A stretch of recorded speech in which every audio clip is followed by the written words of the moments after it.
앞 시간에 이어서 강의를 하도록 하겠습니다. 그 첫 번째, 두 번째 단계가 길게 들으시면 길게 들으신 줄 알고, 길게 내쉬면 길게 내쉬는 줄 알고, 그 다음 짧게 들으시면 짧게 들으신 줄 알고, 짧게 내쉬면 짧게 내쉬는 줄 안다. 그러니까 호흡에 대한 관심을 가질 수 있도록 흥미를 불러일으키는 그런 단계입니다. 이렇게 이제 흥미를 불러일으키면서 들숨과 날숨을 편안하게 알아차리다 보면, 처음에는 그 호흡의 전체가 알아차리지는 않습니다. 처음엔, 그야말로 들숨이면 들숨인 줄 알고, 날숨이면 날숨인 줄 아는 정도가 됩니다. 근데 이제 이 호흡을 처음에는 억지로 전체를 알아차릴 필요는 없는데, 처음에는. 그냥 자연스럽게 알아지는 정도만, 들숨과 날숨에 관심을 가지고 들숨과 날숨이 알아지는 정도만 알아차리면 됩니다. 근데 이렇게 편안하게 알아차리다 보면 점점 내 마음이 고요하게 멈추게 되면서 마음이 깨어납니다. 마음 챙김이 강해진다고 할 수가 있죠. 그러면서 그 호흡을 알아차리는 그런 이 시간이 점점 많아집니다. 나중에는 호흡의 전체를 알아차리게 됩니다. 들숨의 시작에서 들숨의 끝까지, 또 날숨에서 시작해서 날숨의 끝까지 잠시도 놓치지 않고 알아차리게 됩니다.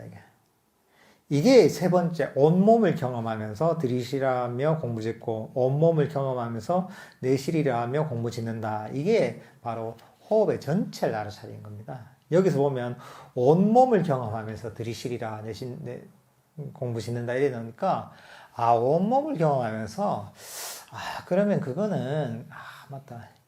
이 기운이 이제 전체를 이제 뭐 호흡이 몸 전체를 갈 수 없으니까, 호흡에서 오는 기운이 이제 온몸을 이제 온몸에 탁 퍼지는 게, 이게 바로 3단계 온몸을 경험하면서 호흡을 들이쉰다구나, 이렇게 이해하는 경우도 가끔 있어요. 근데 그게 전혀 그렇지 않습니다. 여기서 온몸이라 할 때 몸은 호흡을 얘기합니다.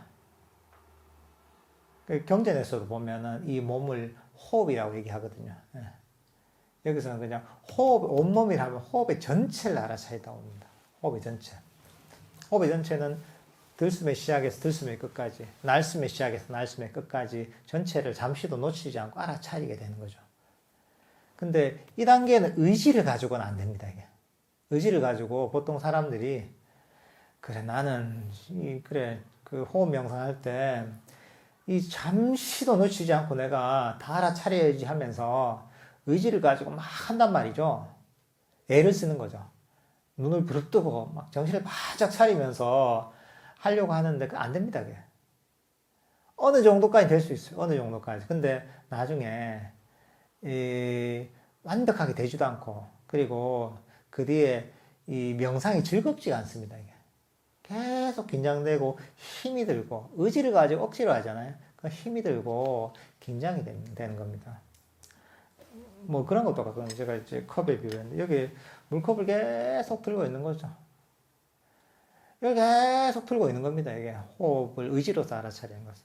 그렇게 들고 있으면은 어느 정도는 들고 있지만 나중에 힘들어서 못 들고 있잖아요. 이게 팔이 아프잖아요. 이게 그런 겁니다. 이게.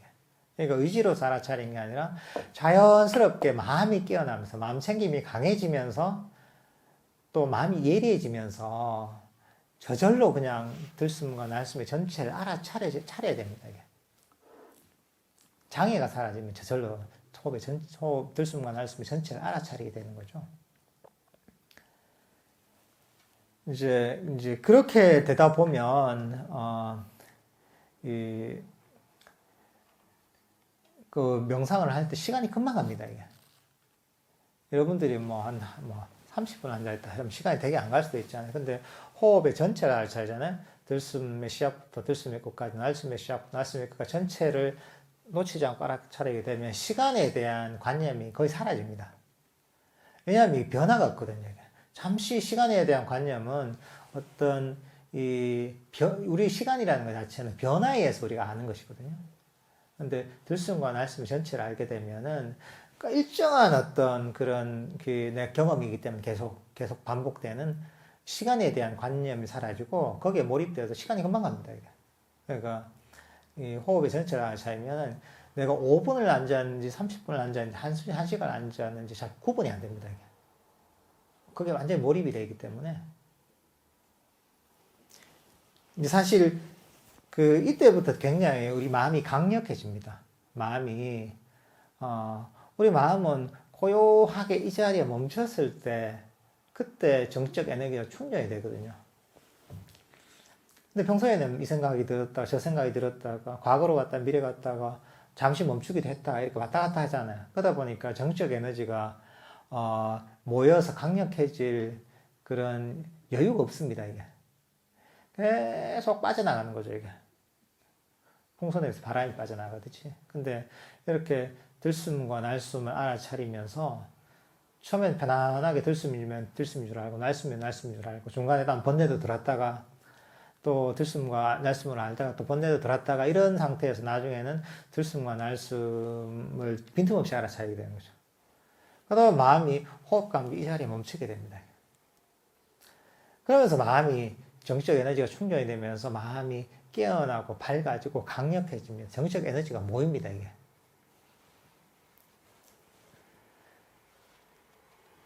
이때부터 굉장히 이제 우리 수행의 수준이 이제 도약을 하는 겁니다. 그러니까 이렇게 되면 어떻게 되느냐?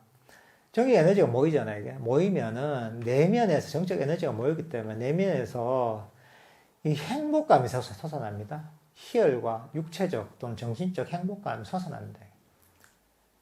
내면에서 그런 행복감이 솟아납니다. 이게 그 다음 6단계 행복을 경험하면서 5단계 6단계입니다. 희열을 경험하면서 들이쉬라 공부 짓고 희열을 경험하면서 내쉰다. 6번째 행복을 경험하면서 들이쉬고 행복을 경험하면서 내쉰다. 5, 6단계입니다. 희열과 행복을 경험하는 것. 마음이 고요하게 이 호흡의 전체를 알아차리면서 마음이 이 자리에 그대로 멈춰 있는 거죠. 어떻게 우리 마음은 움직이는 게 아닙니다. 호흡은 계속 그 들숨과 날숨 끊임없이 일어나잖아요. 그 호흡을 쫓아가는 게 아닙니다. 이게 이 상태에서는 우리가 호흡을 쫓아간다면 들숨 날숨 쫓아가려면 얼마나 힘들어요. 근데 그게 아니라 나는 가만히 있는 거죠. 나는 그대로 멈춰 있는 겁니다.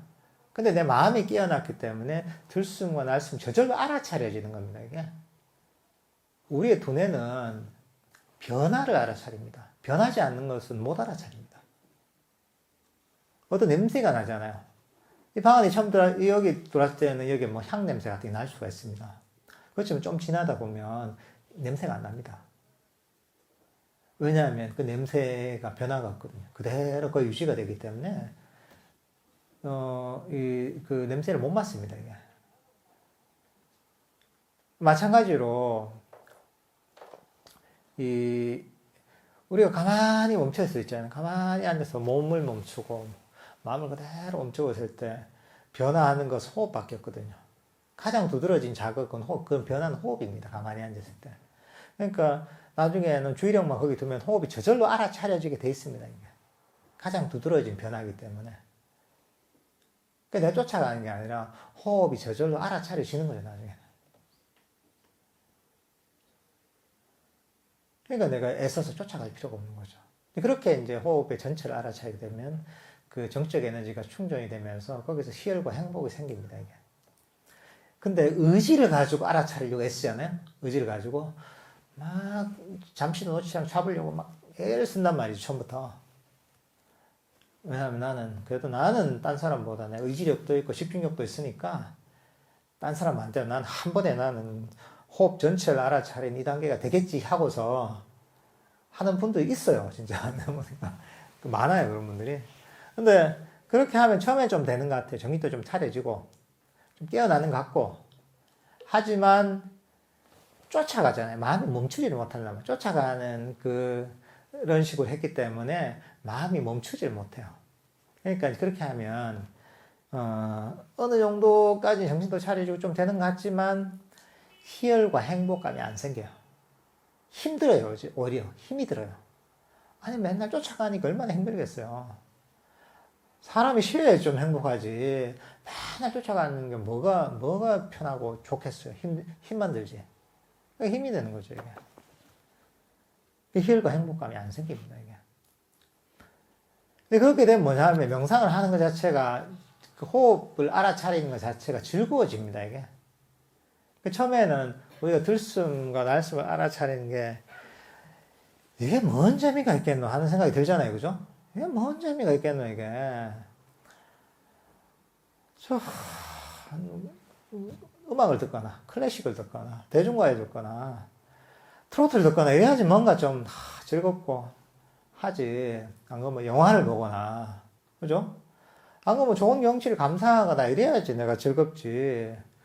무슨 이 호흡, 무슨 맛을 보는 것도 아니고, 좋은 촉감이 있는 것도 아니고, 좋은 소리도 아니고, 호흡이 무미건조한 거, 이거 모양도 없는 거, 이거 보는 게 무슨 즐거움이 있을까? 이렇게 생각할 수 있잖아요. 근데 이제 이 즐거움을 경험하는 게 바로 이 단계입니다. 이게. 호흡의 전체를 알아차리면서 나보면 정적 에너지가 충전이 되고 정적 에너지 충전되다 보면 내면의 즐거움이 생깁니다. 그러면 호흡을 알아차리는 게 굉장히 즐겁게 느껴집니다. 호흡 명상을 하는 것 자체가 굉장히 즐거운, 굉장히 행복한 일이 되는 거예요. 그게 완전 브람스의 이걸 이 단계를 아름다운 호흡이다 이렇게 표현도 하는데 뷰티풀 브레스다 이렇게 표현하는데 이제 그렇게 이제 아주 즐겁게 느껴집니다 이게. 그게 이제 정신적 에너지가 충전이 됐기 때문에 어떻게 보면 마음의 멈춤에서 생기는 그런 행복이라고 할 수가 있습니다. 그러니까 이때부터는 진짜 수행자로서 즐길 수가 있는 겁니다. 내가 좀 피곤하고 좀 스트레스를 받고 이러면 여기서 명상을 통해서 내가 즐거움을 얻을 수가 있는 겁니다.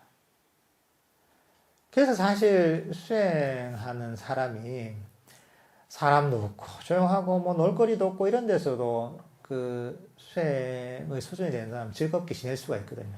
그게 뭐냐면 이 내면에서 생긴 행복이 있기 때문에 그런 겁니다. 훨씬 이제 일반적으로 우리 밖에서 즐기는 이런 즐길 거리보다 훨씬 고귀한 즐거움이 있다는 거죠. 그래서 어떻게 보면 이때부터 이제 수행자는 고요하게 혼자 있으면서도 항상 즐거울 수가 있습니다. 이게. 내면의 행복감이 나오니까. 이런 행복감은 뭐냐면 놓아버리면 생긴 행복감이기 때문에 부작용이 없어요. 이제. 부작용도 없고 마음이 오히려 아주 고요하고 평안하고 그리고 전혀 이게 공허감이 생긴 행복이 아닙니다. 아주 충만감인 행복감이 생깁니다. 이게 바로 이제 이 명상을 통해 생기는 행복인 거죠. 이때가 되면 즐거우니까 명상을 하고 싶은 거예요. 앉아서. 이때 억지로 시킬 필요가 없어요. 억지로 시킬 필요가 없고 가만 놔둬도 하고 싶다 이런 생각이 드는 거죠. 우리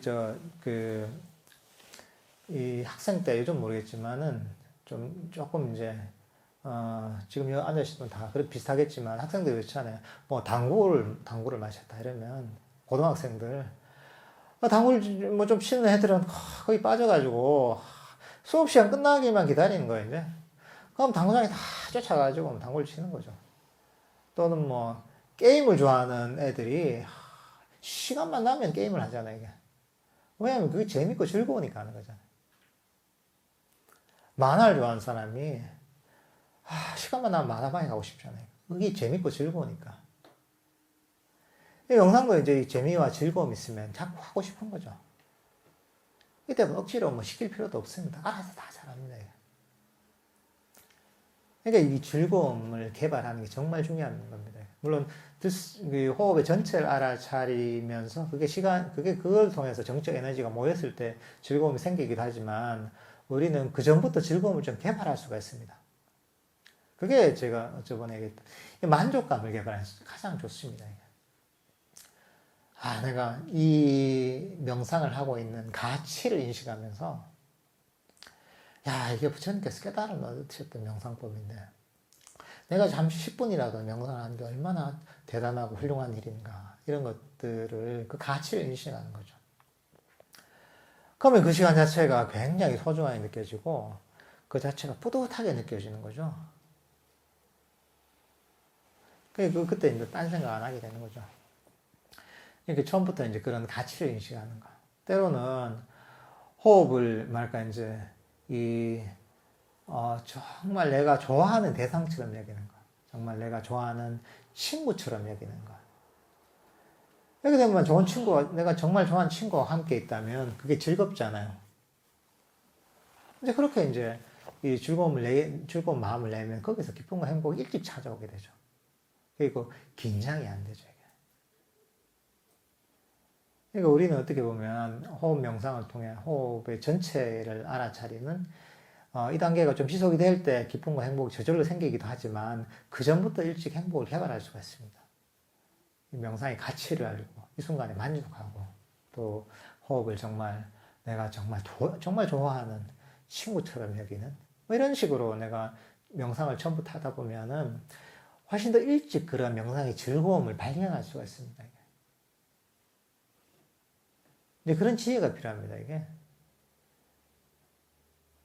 그러니까 명상할 때 폼작 빈장을 하면 안 됩니다, 이게.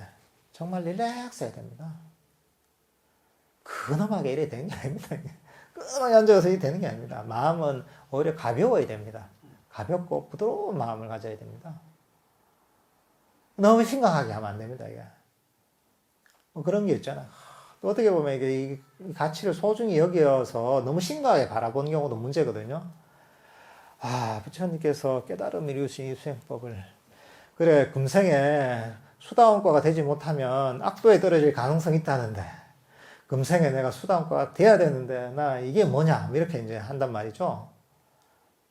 그럼 너무 이제 심각하게 바라보면 이 마음이 굳어지고 긴장이 됩니다. 이게 빨리 얻고 싶은 마음이 생깁니다.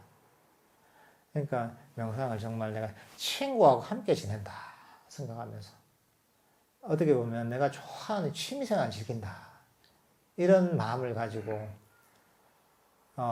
오히려 좀 가벼운 마음으로 하면 오히려 명상이 좀 더 쉽습니다. 이게. 그러니까 마음을 가볍게 만들어야 됩니다.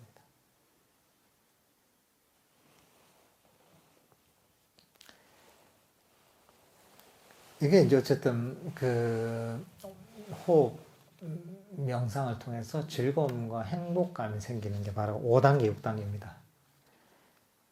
그 다음 7단계 뭐냐면 마음의 작용을 경험하면서 들이쉬고 내쉬고 마음의 작용을 편안히 알면서 들이쉬고 내쉰답니다. 마음의 작용.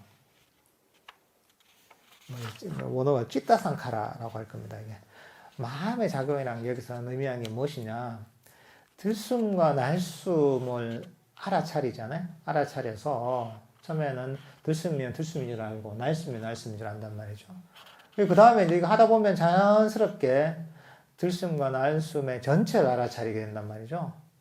그 들숨과 날숨의 전체를 알아차리다 보면 거기서 즐거움과 행복감이 나온단 말이죠. 그러다 보면 완전히 즐겁고 행복하기 때문에 호흡에 완전히 몰입이 됩니다. 내가. 왜냐면 즐겁고 행복하니까 자꾸 그게 완전 몰입이 돼 있을 수밖에 없죠. 즐겁고 행복하니까. 내가 좋아하는 일을 할 때 완전 몰입이 되잖아요. 이게. 내가 행복할 때 완전 몰입이 되잖아요. 근데 그렇게 하다 보면은 나중에는 호흡 자체가 굉장히 균일해지고 그러니까 들숨과 날숨에 대한 인식이 완전히 없어져요. 그리고 이게 굉장히 균일해지면서 나중에는 이 호흡에 대한 인식마저 사라집니다. 처음에는 우리가 뭐 가만히 앉아서 눈을 감으니까 시각적 자극이 차단되잖아요. 그 다음에 가만히 있으니까 뭐 촉각이 차단되고, 그 다음 그 냄새도 안 맡겨지고, 그 다음 뭐 들리는 소리가 안 들리고, 그 맨 마지막에 남은 게 뭐냐면 들숨과 날숨이라는 그런 이 촉각이거든요. 근데 나중에는 뭐 들숨과 날숨마저도 인식이 사라집니다. 아주 호흡이 즐겁고 행복하게 경험이 되다가 그 다음에 이제 호흡마저도 인식이 사라집니다. 우리가 오감의 세계라고 하잖아요. 우리 이 감각으로서 아니비설 신이죠, 그죠? 눈과 코와 귀와 그 혀와 그다음 뭐 촉각 이런 같은 이 5가지 감각 영역이 완전히 사라지게 됩니다. 호흡을 마지막으로 호흡에 대한 느낌을 마지막으로 해서. 그럼 뭐 남는 게 뭡니까? 마음의 세계밖에 안 나는 거죠. 이게 여기서 얘기하는 마음의 작용을 경험하면서입니다. 그러니까 이런 것들은 평소에 우리가 경험할 수가 없죠. 우리는 항상 오감의 세계에 살고 있기 때문에 항상 그런 감각에서 벗어날 수가 없습니다. 근데 이 명상을 통해서 이 호흡마저도 인식에 사라지는 모든 어차피 세상의 어떤 5가지 감각 영역의 세계가 사라지고 호흡마저도 마지막에 사라지게 된다는 거죠. 그러면 이제 아주 순수한 마음의 세계로 들어가게 됩니다, 이게. 이건 굉장히 이상한 거죠. 왜냐하면 내가 한 번도 경험해보지 못한 거기 때문에 처음 경험하게 되면 너무 이상합니다, 이게. 때로는 호흡이 없어졌기 때문에 내가 축진한다 이런 두려움이 들기도 합니다. 호흡이 없으니까 그냥 내 인식에서. 그렇지만 이거는 이 명상의 과정에서는 자연스러운 현상입니다, 이게. 이 호흡 5가지 감각 영역조차도 거칠어진 거죠, 내 마음에서. 내 마음이 점점 고양되고 섬세해지면서 호흡도 이제 거친 상태가 되는 거죠. 그리고 호흡도 어떻게 보면 호흡이라는 자체도 변화가 거의 없어진 거죠, 이게. 점점 약간의 변화가 있었지만 들숨과 날숨을 알고 그 다음에 그 들숨과 날숨을 아는 데서 즐거움이 생기고 이러면서 점점 뭐랄까 이제 변화가 적어집니다. 그러다가 나중에는 거의 변화가 없어지다 보면 우리가 변화가 없는 거 우리 인식에 사라지게 돼 있거든요. 하면서 이제 이 호흡마저도 우리 인식에서 사라지게 된 거죠. 이게.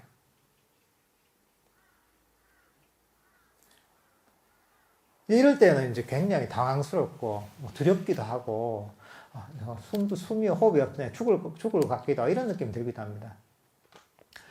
이제 이럴 때 이제 마음을 진정시키는 거죠.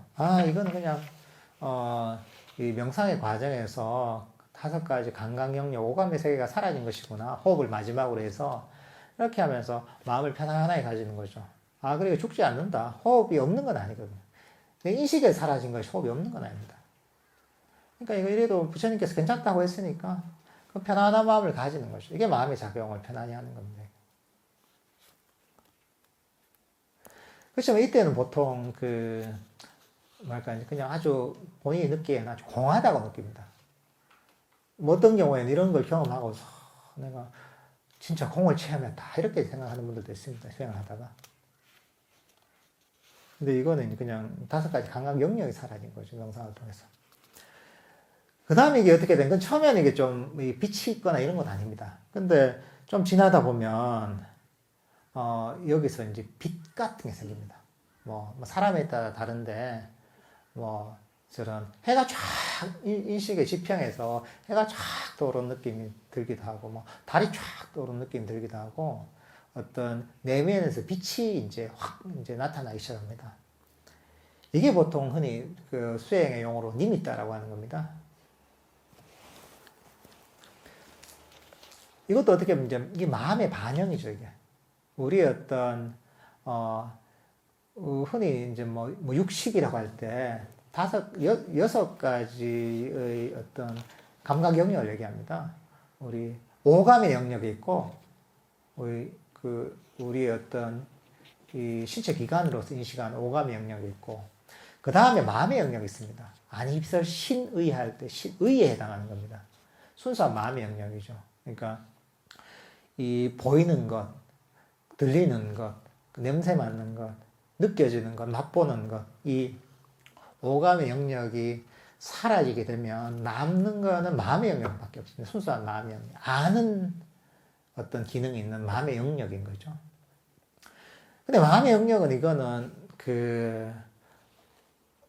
빛과 같은 시각적인 대상은 아닙니다.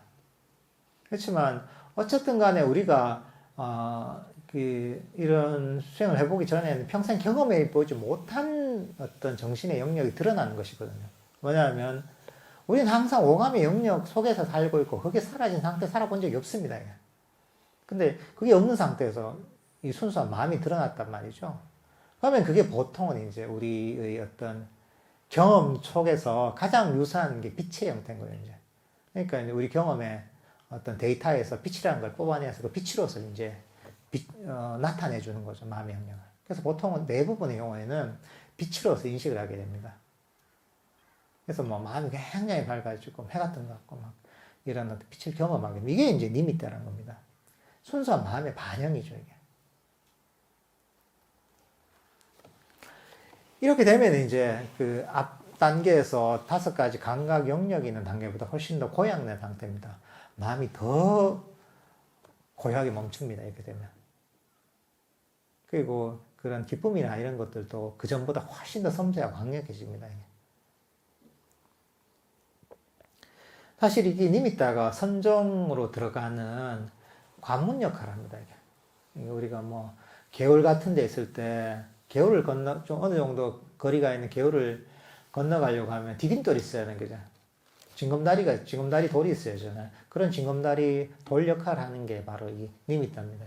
그걸 밟고서 이제, 이 선정의 세계로 들어가는 것이죠.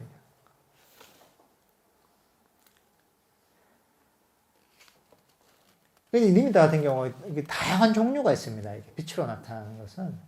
때로는 일찍 나타나서 우리 5가지 감각 영역이 사라지지 않은 상태에서 나타나는 것도 있습니다.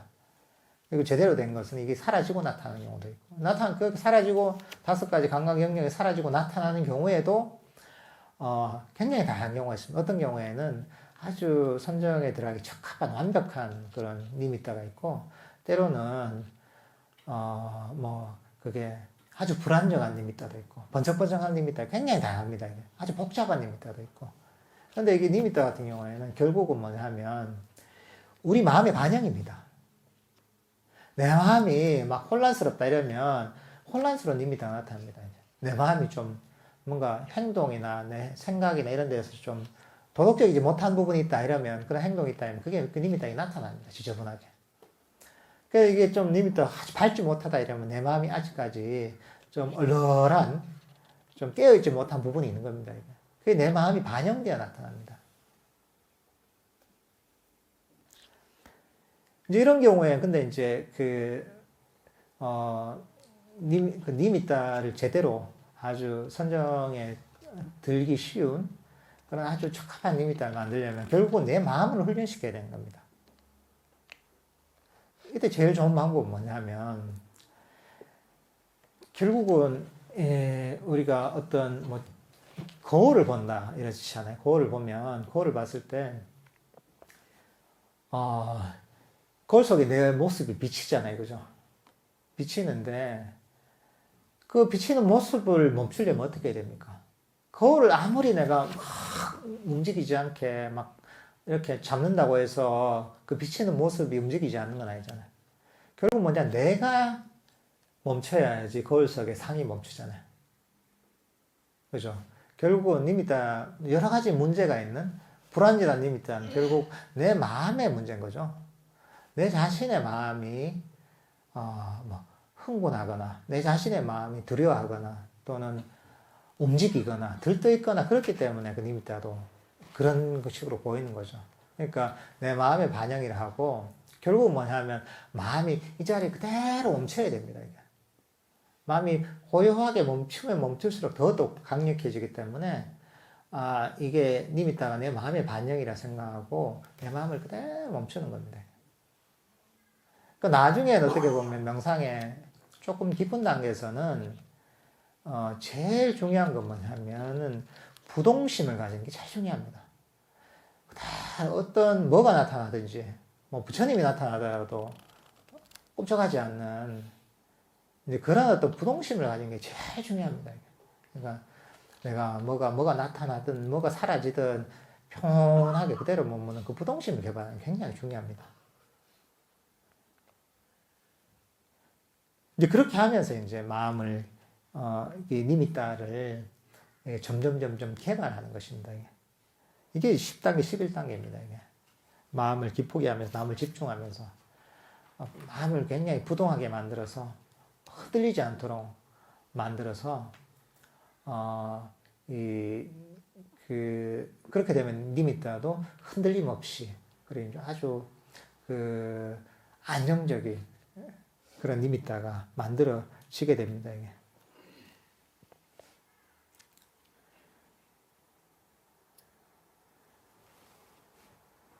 이제 이렇게 이제 하다 보면 내 마음이 아주 부동하게 그대로 멈췄으면 니미타가 아주 밝고 아름답게 이제 이 형성이 되고, 그리고 그 어느 순간 그게 임계점에 이르게 되면 보통 내 존재 자체가 이제 그 니미타 속으로 들게 됩니다. 이게 니미타가 확 이제 뭐 블랙홀에 빨려들게 되면서, 그러면서 선정의 세계로 들어가게 됩니다. 그 과정에서 어떻게 보면 나의 자아가 거의 사라지는 경험을 하게 됩니다. 이제 그게 이제 그 선정이 되는 과정입니다. 이게. 그게 12단계입니다.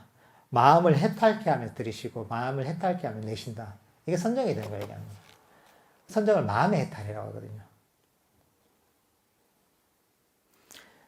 이 선정이 들게 되면 그럼 어떻게 되느냐? 선정이라는 게 무슨 의미가 있느냐? 그 부처님의 어떤 깨달음의 과정을 보면 이게 나옵니다. 부처님께서도 보면 고행을 그만두고 어린 시절에 그 초선정에 들었던 경험을 떠올려서 그 중도의 길을 샀습니다. 그래서 이제 몸을 회복해서 어린 시절에 그런 수행의 길을 회상을 해서 수행을 시작을 해서 초선, 2선, 3선, 4선을 경험을 하게 된다고 합니다.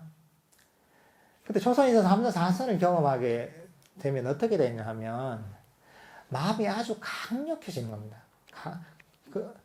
그때는 뭐냐면 장애가 모두 사라진 상태가 됩니다. 완전히 막 뿌리 뽑힌 상태는 아니지만 일시적으로 완전히 사라지게 됩니다. 장애가 완전히 사라지게 되고 탐진치가 다 가라앉습니다. 그러니까 마음이 굉장히 에너제틱해지는 겁니다.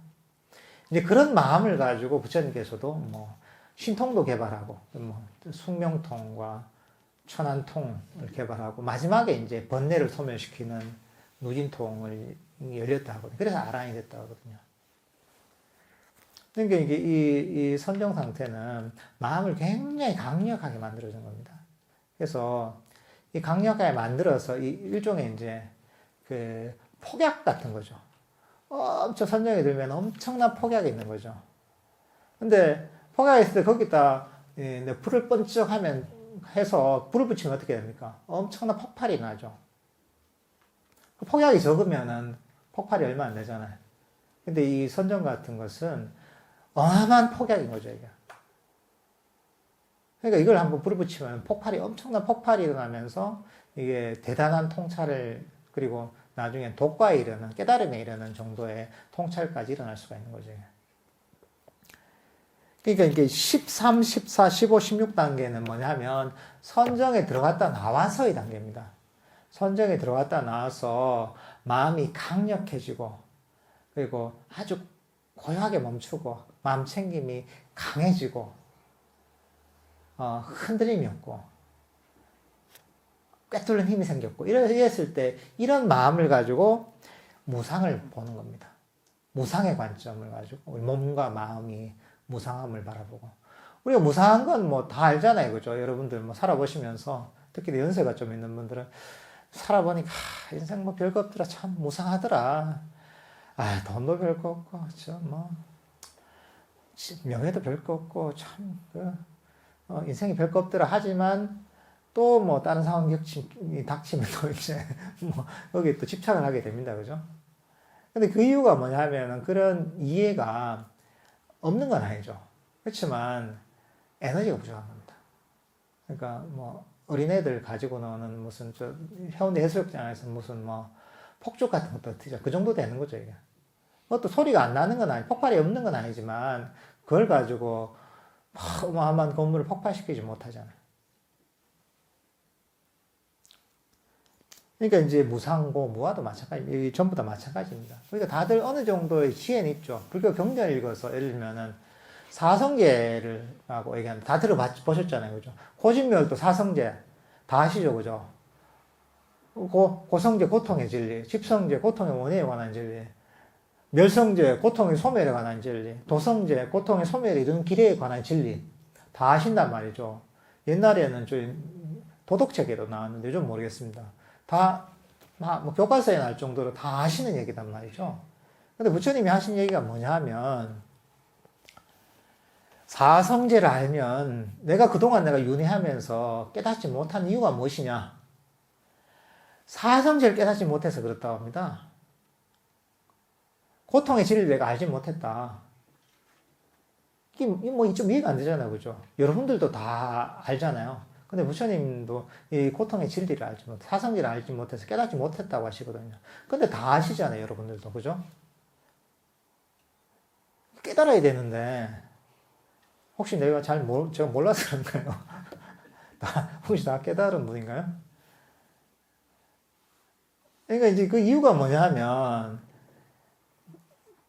바로 이제 선정이라는 강력한 정신적 에너지의 바탕이 없기 때문입니다. 어떻게 보면 강력한 폭약이 없기 때문에 아무리 내가 불꽃을 해서 불을 붙여도 우리 번뇌를 완전히 쓸어버리는 폭발이 안 일어나는 거죠.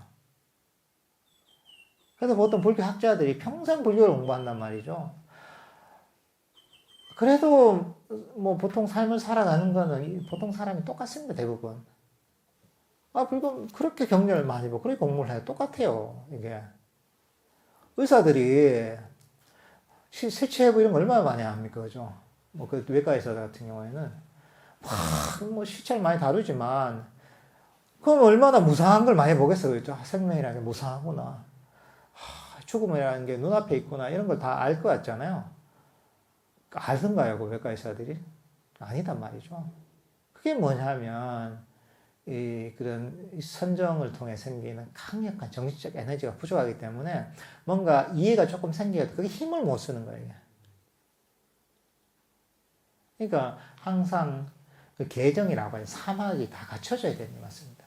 어떤 도덕적인 어떤 언행에 해당하는 계, 그 다음에 이제 정, 이 삼매를 따는 선정을 따는 정, 그 다음에 어떤 법에 대한 바른 이해, 치에 이게 바르게 갖춰져야지 이게 사실은 불교 명상이 제대로 이루어질 수 있는 겁니다. 그 많은 경우에는 머리로만 이해하려고 하면 이게 안 되는 거예요. 그러니까 뭐 소양이 뭔 필요하노? 내 법만 들으면 깨닫는다 이런 경우는 많거든요. 요즘. 왜 유행이에요, 요즘 그게. 그게 뭐냐면 정적 에너지 개발하지 않는 거죠. 그러니까 깊이 있는 뭔가 먼 통찰의 폭발이 일어날 수가 없습니다. 이 선정의 역할이 그런 거죠. 강력한 폭약과 같은 역할을 하는 거죠. 거기에다가 여기 나오는 무상과 어떤 이 이욕, 소멸, 놓아버림과 같은 이런 일종의 이제 법에 대한 바른 이해를 통해서 이런 바른 이해를 우리 몸과 마음에 비춰보잖아요. 그러면 이게 몸이라는 게 무상하구나, 무하구나, 이 고통이구나, 내 마음이라는 게 실체가 없는 것이구나, 내 거라고 할 게 하나도 없구나, 이런 것들을 깊이 꿰뚫게 되는 거죠. 그거는 이제 선정을 통해 개발된 강력한 정치적 에너지, 강력한 마음챙김이 있기 때문에 가능한 겁니다. 우리가 사성제를 알아도 사성제 깨닫지 못하는 것은 바로 거기에 있는 겁니다. 이 선정에서 개발된 강력한 마음챙김이 없기 때문에 그걸 깨뚫지 못하는 겁니다.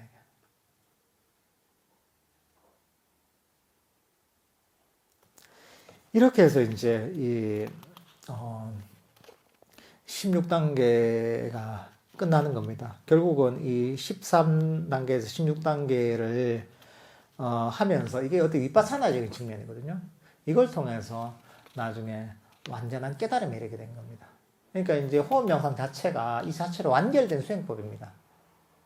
시작부터 수행의 시작에서부터 해탈에까지 이르는 이게 완결된 수행법입니다. 그러니까 이제 뭐 수행법에는 이런저런 수행법이 있겠지만 특히나 이 호흡 명상이 부처님께서 깨달음에 이르신 그런 아주 불교 사적으로도 가장 중요한 이런 방법인 겁니다. 이게. 여러분들께서도 이제 이런 호흡 명상을 예, 꾸준하게 한번 실천해 보십시오. 처음에는 그게 좀 이해가 안 됩니다. 자꾸 해봐야 됩니다. 자꾸 하다 보면 좀 익숙해집니다. 익숙해지고 좀 알아져요. 좀 실천하다 보면 또, 좀 본문 들은 게 좀 적용이 돼요. 이해가 돼요. 또 뭔가 좀 경험을 하게 돼요. 경험을 하다 보면, 조금 발전하게 되는 거죠. 근데 이제 그건 다 시간과 노력을 다 투자해야 됩니다. 단순히 본문을 듣는 걸로는 절대 안 됩니다. 그런 인내심을 가지고 꾸준하게, 되든 안 되든 간에 꾸준하게 매일매일 실천을 하셔야지 뭔가 좀 알게 됩니다. 처음에 이게 되겠나 싶잖아요. 그렇지만 꾸준하게 하다 보면 어느 순간 내가 뭐 경험하는 게 있습니다. 알아지는 게 있습니다. 그리고 꾸준하게 하다 보면 처음에는 이게 뭐 효과가 있겠나 싶지만 자기 자신 되돌아보면 삶이 훨씬 더 평화로워집니다. 스트레스도 훨씬 적어지고, 그래서 이제 부처님께서 명상을 하라고 하셨구나. 그걸 이해를 하게 됩니다. 그러면서 명상에 점점 이제 깊이를 이해하게 되는 거죠.